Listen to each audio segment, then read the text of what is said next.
قلت اتمشى شوية عشان بعد المغرب. هو مش بعد المغرب دلوقتي، هي الساعة كام دلوقتي؟ الساعة 8:30.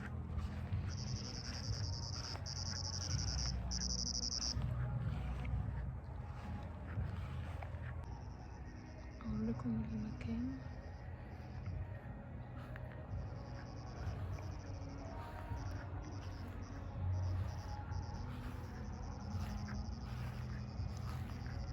الجو هادي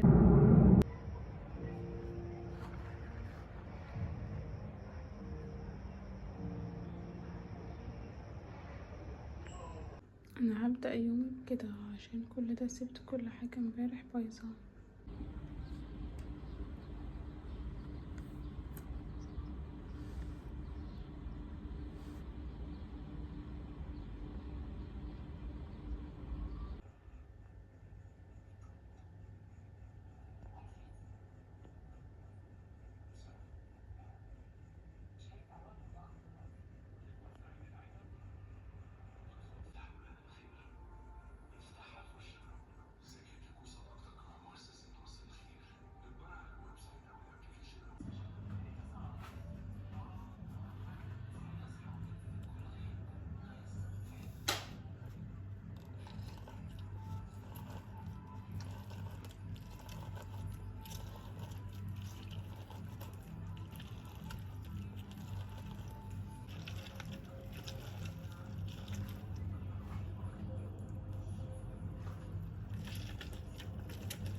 مش عشان لعب فيا،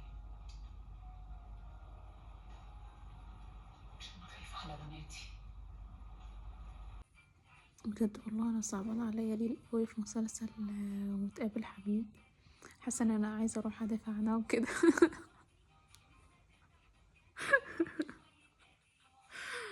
هو في حد بجد كده؟ يعني في حد ممكن يستحمل كل ده، او دي حاجه واقعيه يعني؟ هو مجرد ما الست عندنا بتطلق يعني بتاخد عيالها وبتجري مفيش. انا كنت اعيط عليها النهارده. مش عارفه تلاقيها منين ولا منين يعني. ربنا معاها بجد. انتوا متابعين ايه السنه دي؟